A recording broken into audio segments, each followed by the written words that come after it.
بسم اللہ الرحمن الرحیم۔ دور نبوت کا بدترین فرعون ابو جہل اپنے زخمیوں سے چور جسم کے ساتھ موت کا منظر تھا کہ اتنے میں حضرت ابن مسعود رضی اللہ تعالیٰ عنہ وہاں پہنچے۔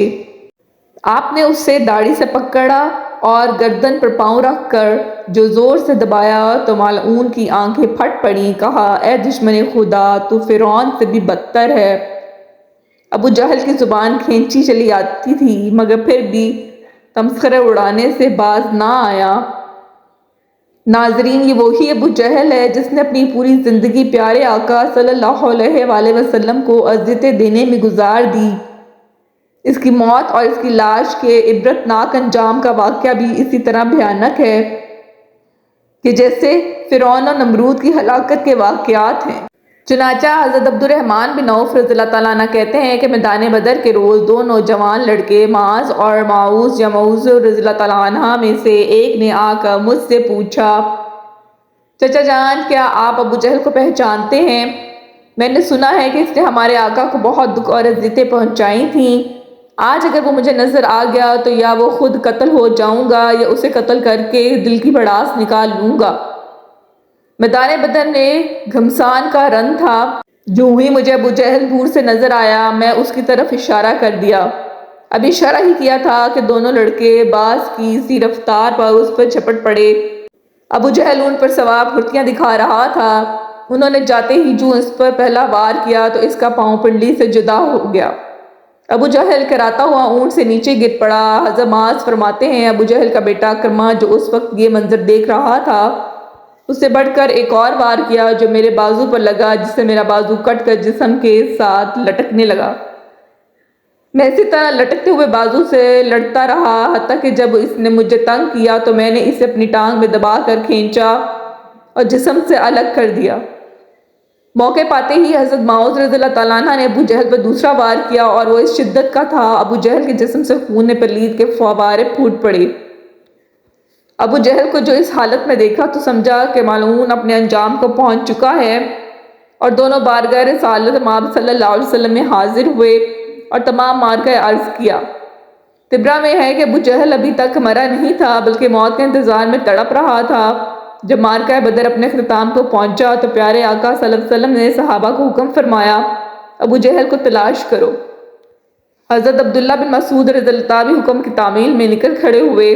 حضرت ابن مسعود کہتے ہیں کہ آپ صلی اللہ علیہ وسلم نے ابو جہل کی ایک نشانی بھی بیان فرما دی۔ آپ صلی اللہ علیہ وسلم نے فرمایا، اگر تم مقتولین میں سے دیکھو اور ابو جہل کو نہ پاؤ تو دیکھنا اس کی گھٹنے کی جگہ زخم کا نشان ہوگا، اور نشان اس طرح بنا کہ ایک مرتبہ میں اور ابو جہل عبداللہ بن جذعان کی دعوت میں گئے۔ ہم دونوں لڑکپن میں تھے اور میں اس سے ذرا دبلا تھا۔ وہاں کچھ معاملہ ہوا جس کی وجہ سے میں نے اسے دھکا دیا جس سے وہ زمین پر گرا اور اس کے ٹخنے پر خراش لگی۔ زخم تو ٹھیک ہو گیا مگر اس کا نشان باقی رہ گیا۔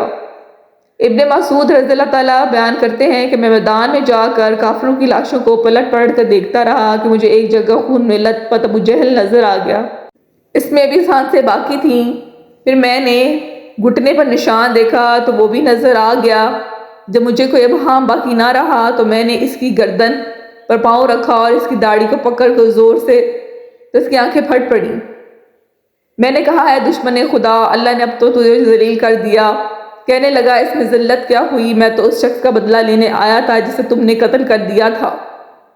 اچھا بتاؤ فتح کس کی ہوئی؟ میں نے کہا، اللہ اور اس کے رسول صلی اللہ علیہ وسلم کی۔ پھر کہنے لگا، اے ابن مسعود، اے بھیڑوں کو چرانے والے، تو بہت اونچی جگہ چڑھا ہے۔ دوسرا قول یہ ہے کہ حضرت عبداللہ بن مسعود نے کہا، اے ابو جہل، تیرا قاتل میں ہوں۔ کہنے لگا، نہیں، تجھ سے پہلے غلاموں نے اپنے آقا کو قتل کیا ہے۔ اور قول یہ بھی ہے کہ جب ابن مسعود رضی اللہ تعالیٰ اس کے سینے پر چڑھ بیٹھے تو آپ نے کہا، اے دشمنان خدا، تو فرعون سے بھی بدتر ہے کیونکہ اس نے غرق ہوتے وقت ہی کم از کم اپنے ناپسندیدہ کردار کا اعتراف کرتے ہوئے انصاف سے کام لیا تھا۔ تیرا بھی وہی حال ہے، پھر بھی تو اس حالت میں گمراہی اور ضلالت پر اصرار کرتا رہا ہے۔ اس کے جواب میں وہ معلوم کہنے لگا، تم اپنے آقا سے کہہ دو، اے محمد صلی اللہ علیہ وآلہ وسلم، میں اس دنیا سے رخصت ہو رہا ہوں اور میرا تجھ سے بڑھ کر کوئی دشمن نہیں ہے۔ یہ سننا تھا کہ آپ نے اس کی تلوار سے اس کا سر تن سے جدا کر دیا۔ آپ نے اس کا سر اٹھایا اور تاجر رسالت صلی اللہ علیہ وسلم کے سامنے لا کر پٹخ دیا اور کہا یا رسول اللہ صلی اللہ علیہ وسلم یہ رہا ابو جہل کا سر۔ پیارے آقا نے فرمایا کیا قسم ہے اس ذات کی جس کے سوا کوئی معبود نہیں، یہ اس کا سر ہے۔ ابن مسعود نے عرض کیا واللہ یہ وہی ہے۔ اس پر آپ صلی اللہ علیہ وسلم اٹھے اور سر کے پاس جا کر کھڑے ہوئے اور خوب غور سے دیکھا کہ فرمایا یہ شخص اس امت کا فرعون ہے۔ اللہ کا شکر ہے کہ ایک دشمن نے دن ہلاک ہوا۔ ایک دوسری روایت میں ہے کہ سجدہ شکر ادا فرمایا اور ایک اور روایت میں ہے کہ نماز شکرانہ ادا فرمائی۔ اس کے بعد آپ صلی اللہ علیہ وسلم نے حکم دیا کہ اس کو فلاں کنویں میں ڈال دیا جائے۔ چنانچہ صحابہ کرام نے سرداران قریش کو ٹانگوں سے گھسیٹ گھسیٹ کر کنویں میں ڈال دیا، اور اسی طرح ابو جہل کے سر کو اور اس کی سر کٹی لاش کو بھی ٹانگ سے گھسیٹ کر کنویں میں ڈال دیا۔ یوں 24 سرداران قریش کو اس کنویں میں پھینکا گیا۔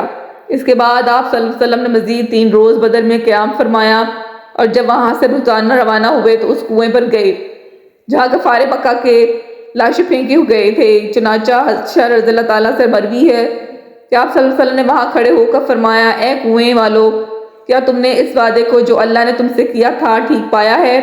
بے شک مجھ سے اللہ نے وعدہ کیا جو وہ تھا وہ سچا ہو گیا۔ اور حضرت انس بن مالک رضی اللہ تعالیٰ عنہ سے روایت ہے کہ آپ صلی اللہ علیہ وسلم نے وسط شب فرمایا تھا اے کنویں والو، ابو جہل بن ہشام، اے عتبہ بن ربیعہ، اے فلاں فلاں، جو وعدہ تمہارے رب یعنی بتوں نے تم سے کیا تھا کیا تم نے وہ ٹھیک پایا؟ کیونکہ میرے رب نے جو وعدہ مجھ سے کیا تھا وہ منوعاً سچ ہو گیا۔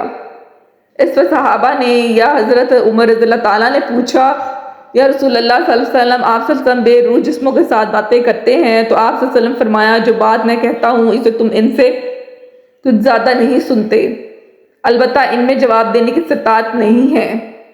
اور امام طبری نقل کرتے ہیں کہ محمد بن اسحاق کہتے ہیں کہ بعض علماء نے یہ بات بھی بیان کی ہے کہ جس روز آپ صلی اللہ علیہ وسلم نے گفتگو کی آپ نے فرمایا اے کنویں والو، تم نبی کے اہل خاندان ہو کر اپنے نبی کے حق میں بدترین خاندان تھے۔